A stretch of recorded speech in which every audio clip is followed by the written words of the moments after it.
Predestination.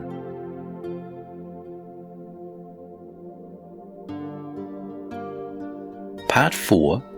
What is God doing? Why are we like we are?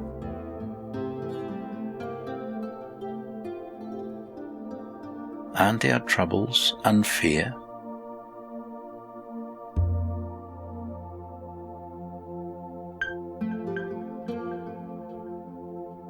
Chapter 1. God has predetermined the time and place of each individual's existence.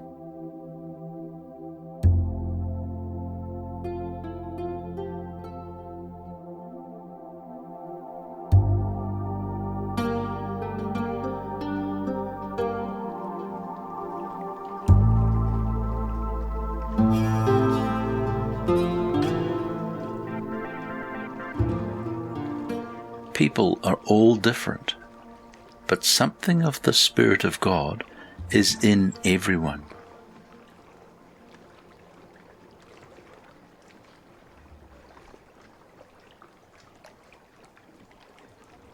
Acts 17.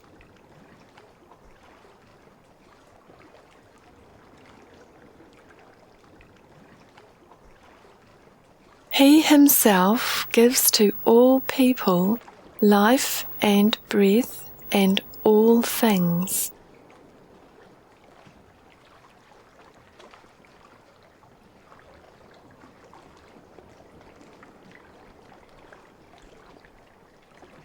And he made from one man every nation of mankind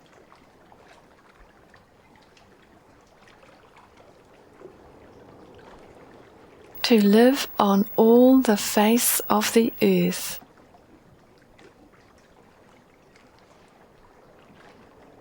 Having determined their appointed times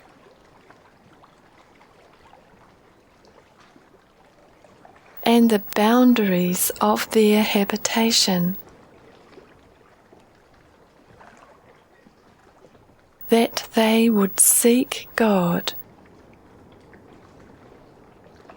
if perhaps they might reach out for him and find him.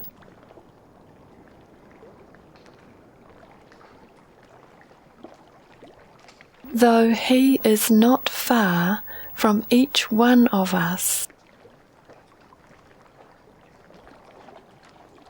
For in him we live and move and exist.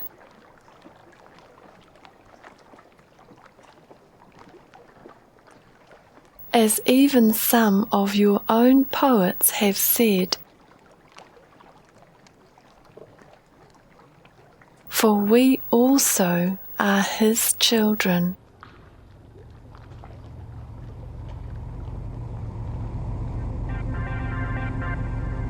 What God does isn't random. In the end, it is truly just among all that happens.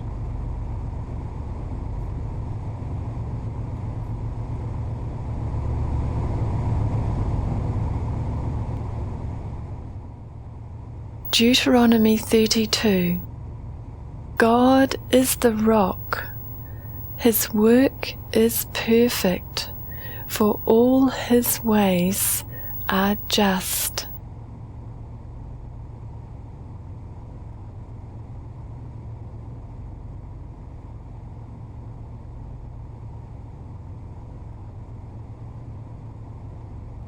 A God of faithfulness and without injustice.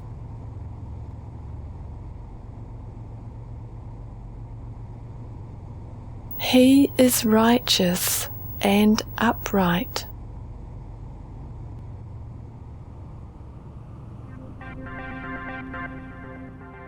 What normally takes place in a person's life is from a corrupted source.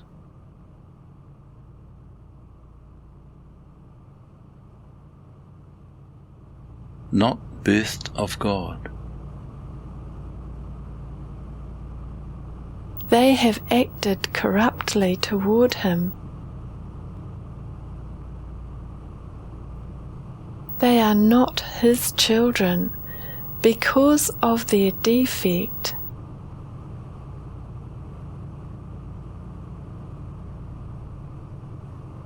but are a perverse and crooked generation.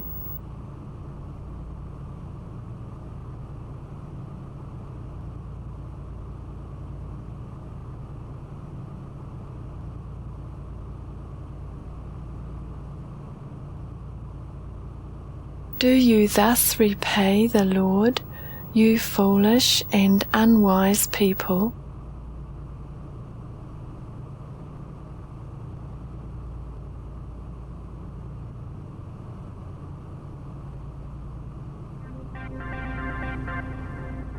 Yet even though he is perfect and we are corrupted,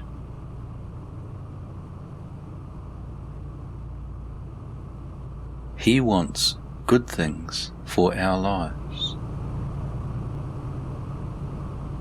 Is not he your Father who has bought you?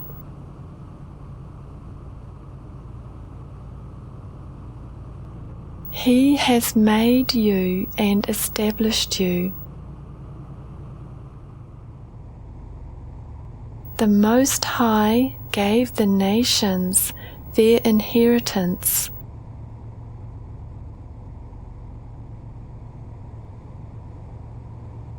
He separated the sons of man. He set the boundaries of the peoples.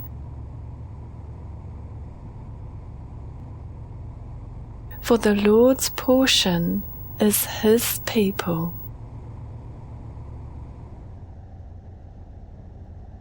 Jacob is the allotment of his inheritance.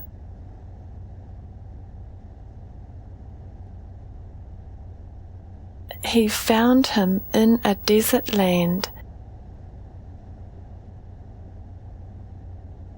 and in the howling waste of a wilderness.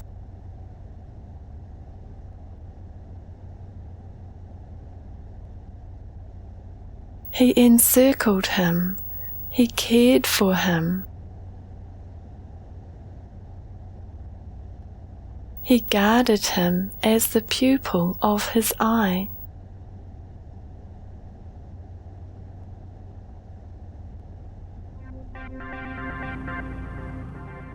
However, often when he births good things in our lives from new seed,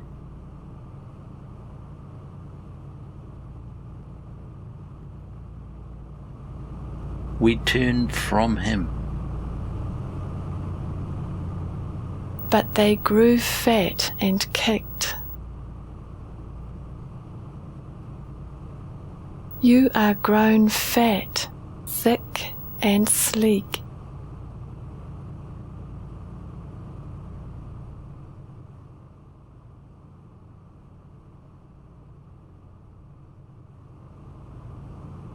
Then he forsook God who made him.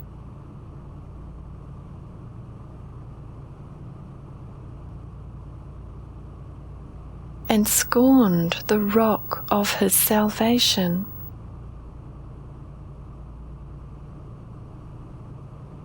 You neglected the rock who brought you forth,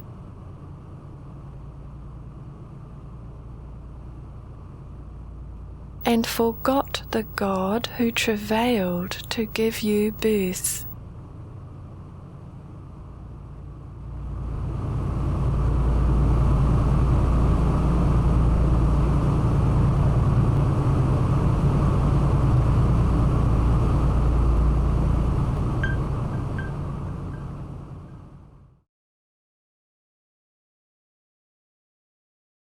Chapter 2. God reveals hidden things to those who don't even know him.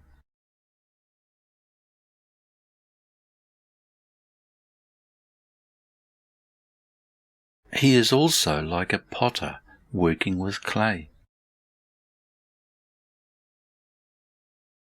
He chooses the best way to fashion each individual human being.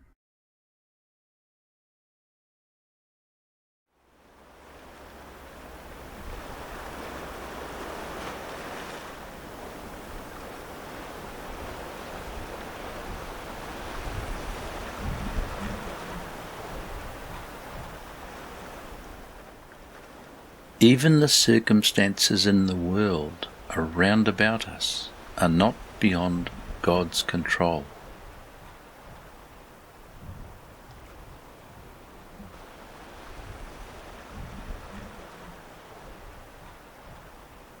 Even if they may seem unfair in our mind.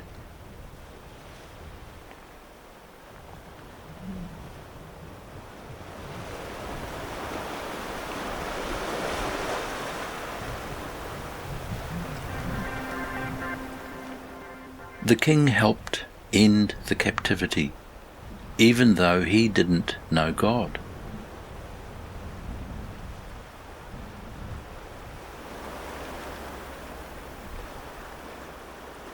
This is about King Cyrus, who became the king of Babylon more than 500 years before Christ.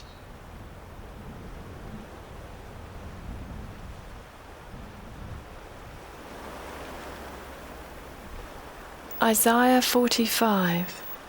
Thus says the Lord to Cyrus, his anointed,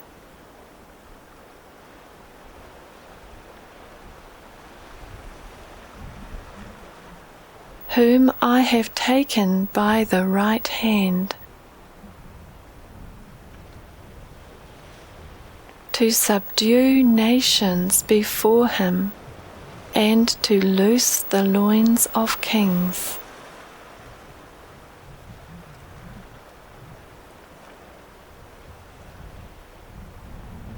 to open doors before him, so that gates will not be shut.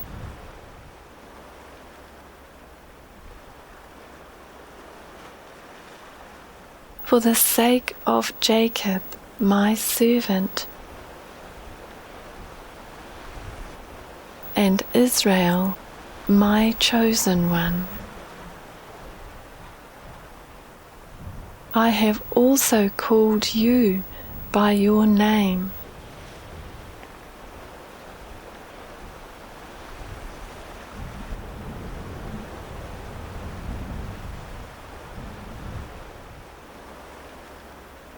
I have given you a title of honor, though you have not known me.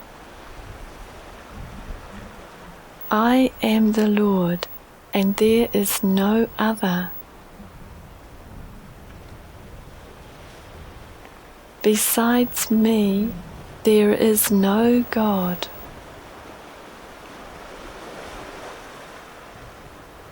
I will gird you, though you have not known me.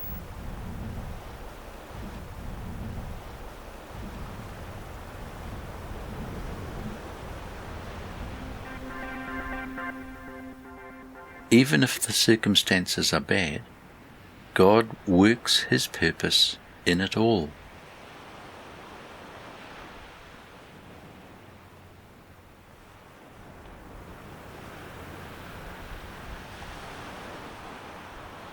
That men may know from the rising to the setting of the sun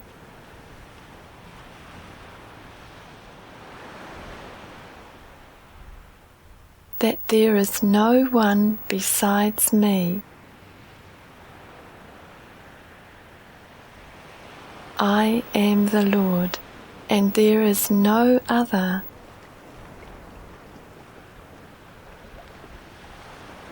The one forming light and creating darkness.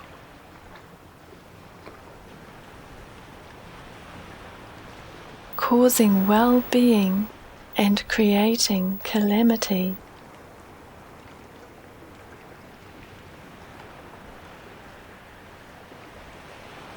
I am the Lord who does all these.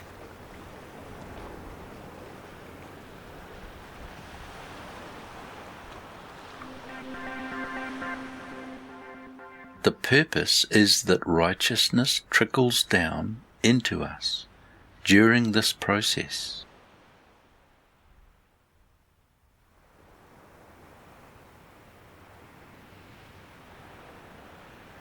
Drip down, heavens, from above, and let the clouds pour down righteousness.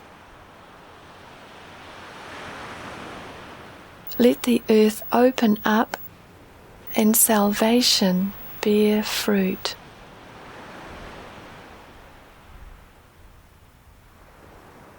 And righteousness spring up with it. I, the Lord, have created it.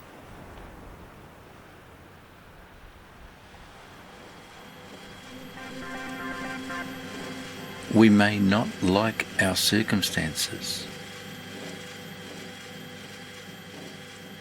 but it's no use arguing with the Creator of the universe.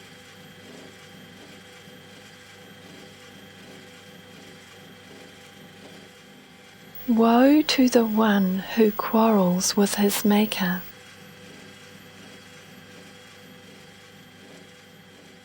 An earthenware vessel among the vessels of earth.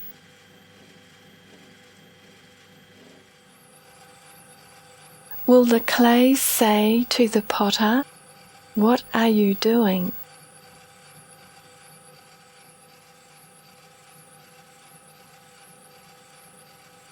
Or the thing you are making say, "He has no hands"?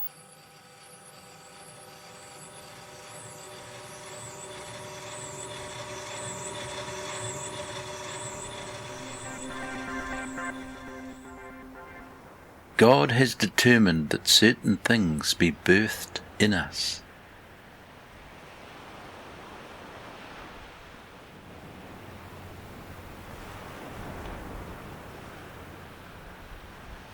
Woe to him who says to a father,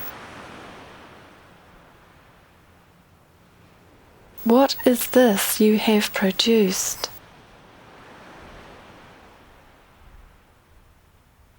Or to a woman, "What is this you have travailed to give birth to?"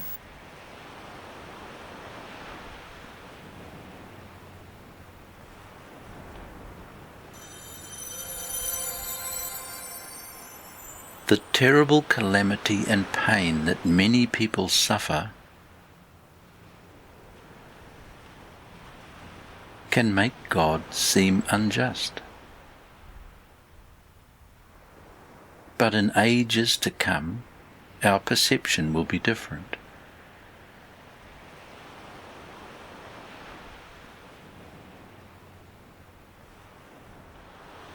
Right now, we are to turn to Him. We need to trust Him, but not just for an answer to the troubles.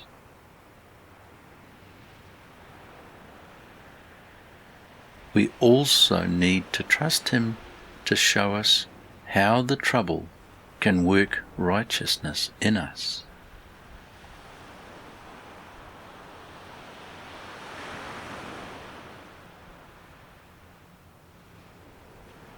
Instead of hate or bitterness.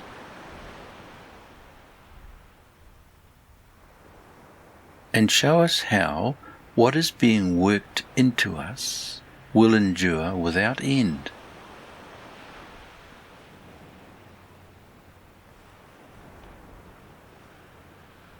After we die.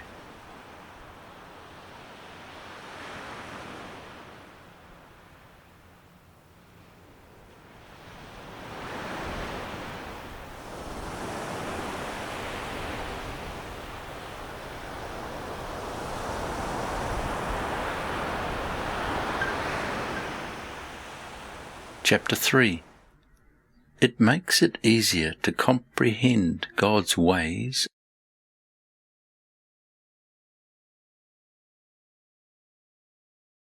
of predestining what our circumstances turn out like.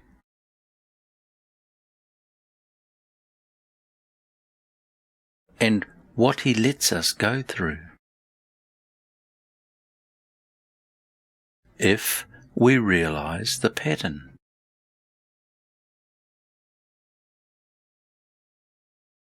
Jesus was the firstborn of God's new creation in man.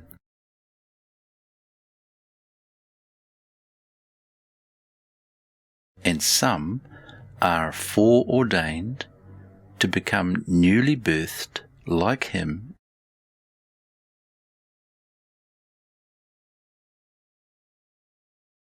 in their lifetime in this present age.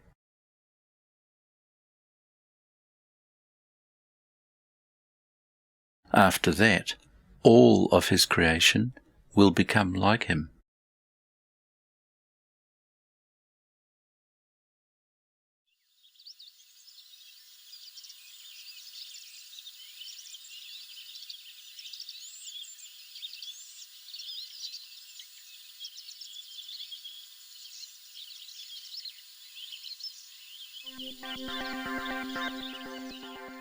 God is able to make circumstances work for good as we learn to love him.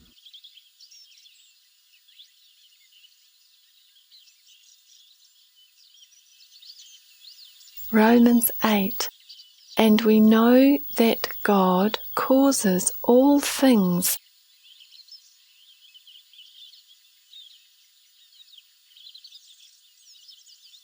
to work together for good to those who love God.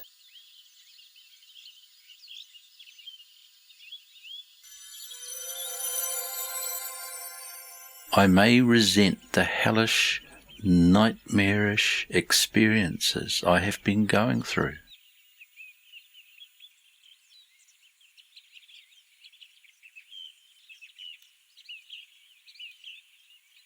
But I can learn to ask God to help the unseen things in the heavenlies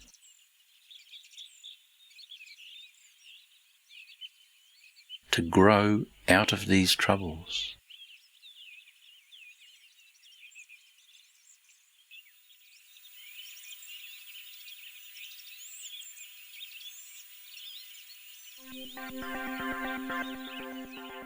Certain ones are predestined to become spiritually newborn in this life.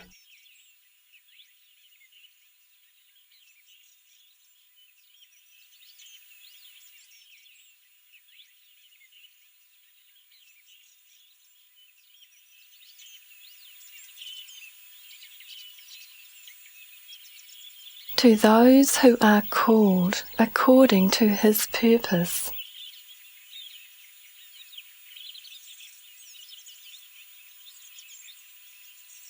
For those whom he foreknew, he also predestined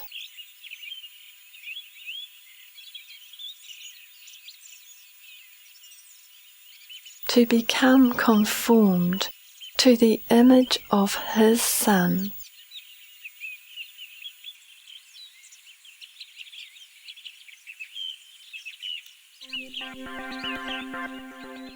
Jesus was the first reborn, so that many more can become like him.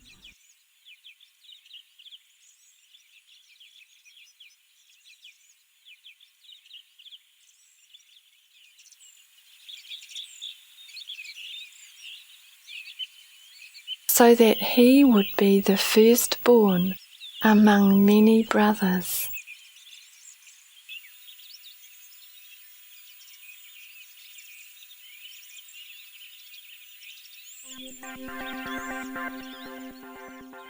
But only certain ones will become just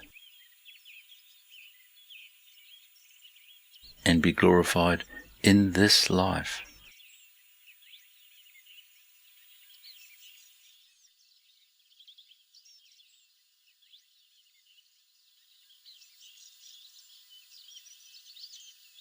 And these whom he predestined, he also called. And these whom he called, he also justified.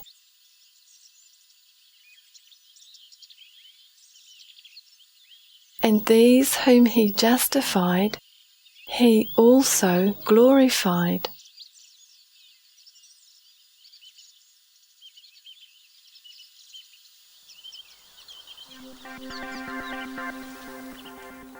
God's will and choice determines who of all of creation will be chosen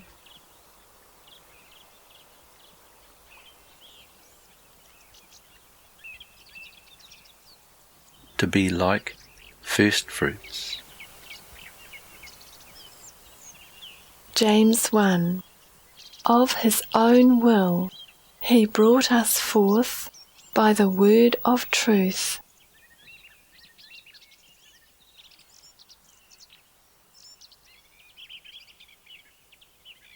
so that we would be a kind of first fruits of all he created.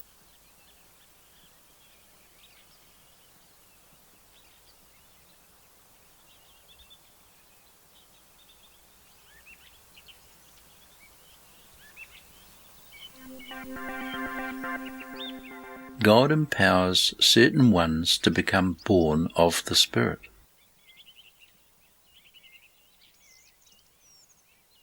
This new birth is not by the will of man.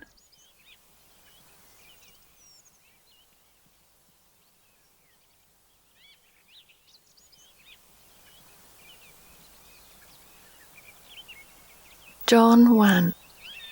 As many as received him,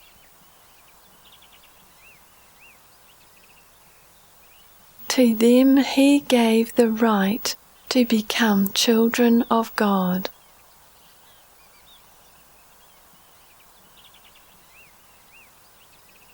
even to those who believe in his name, who were born not of blood, nor of the will of the flesh,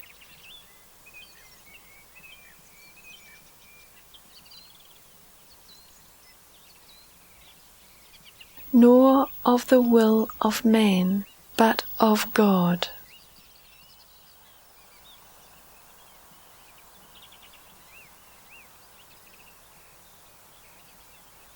See the link "Not by our will" in Part 5 of Project 5 Salvation.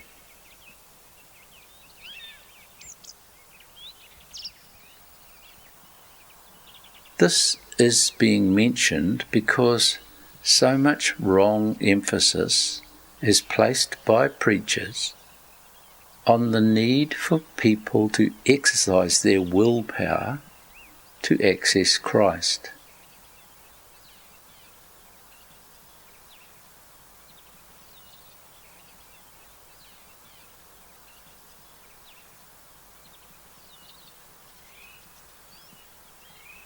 The threat is that they will face torturous punishment in the afterlife if they don't make the right choice.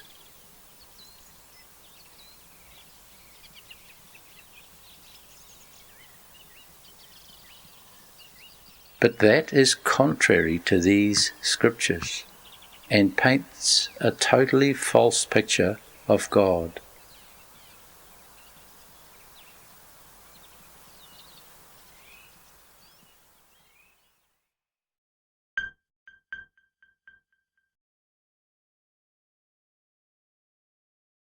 Chapter 4. God makes us all with seemingly infinite variations.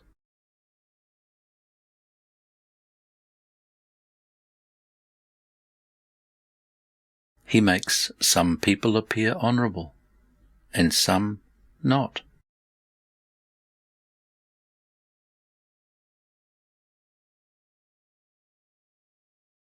He even makes some parts of each individual seem honourable,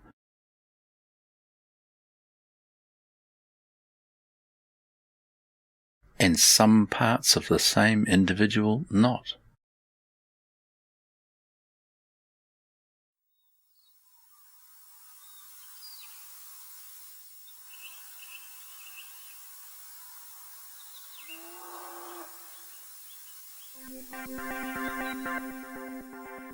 It's no use demanding of God, "Why did you make me like this?"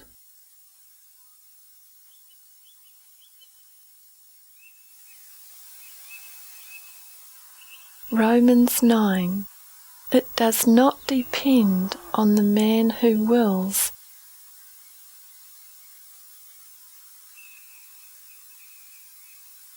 but on God who has mercy.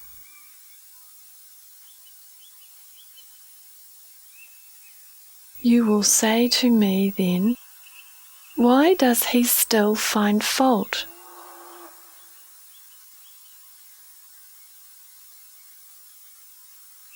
For who resists his will?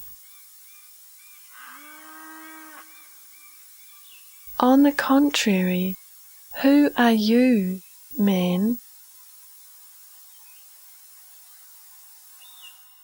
who answers back to God?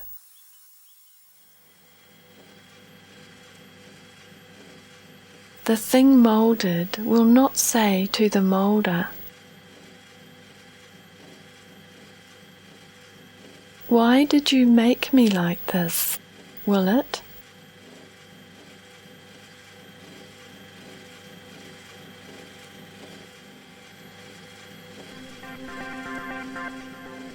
I see some parts becoming honourable, but God leaves other parts still weak.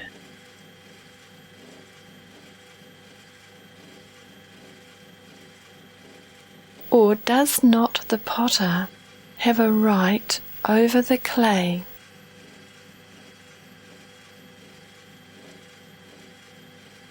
to make from the same lump one vessel for honourable use,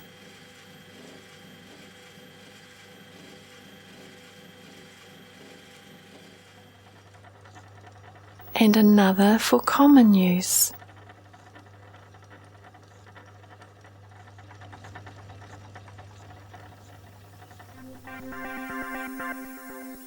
We are all born into a vessel fit only for destruction.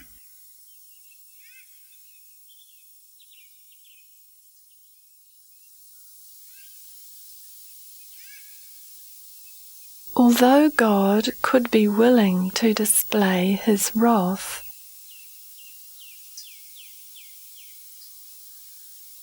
and make his power known, what if, with much patience, he endured and carried the objects of his wrath?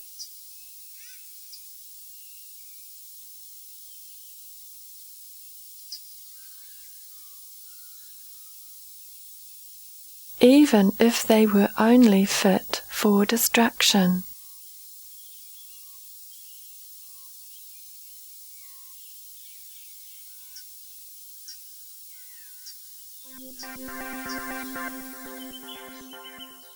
Amidst all this, he called certain ones to find his mercy in this lifetime.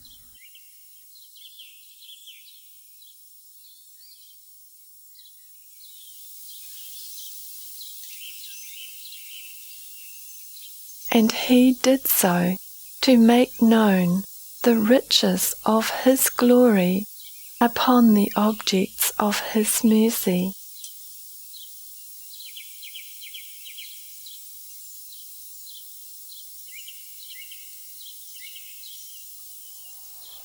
who he prepared beforehand for glory,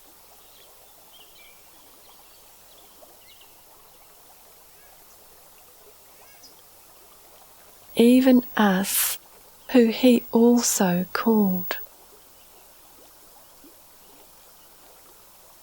Verse 24 goes on to say that these processes apply to those who are God's people, but also apply to those who are not.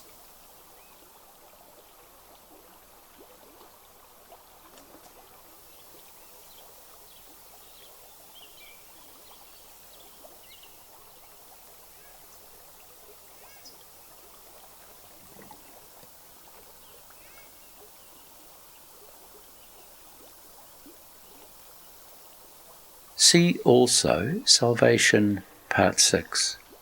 What happens to those who haven't believed?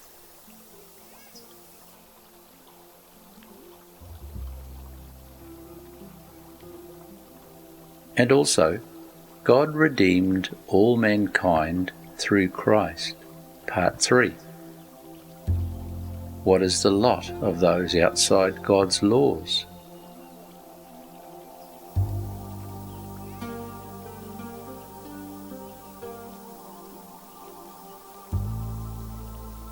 The scriptures in these presentations speak of those who are not chosen to find His mercy till the ages to come.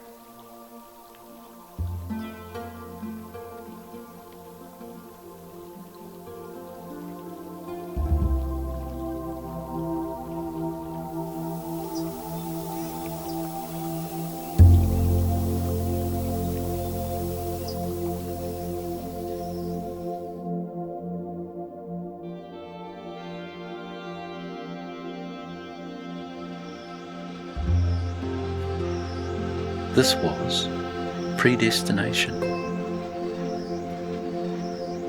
Part 4.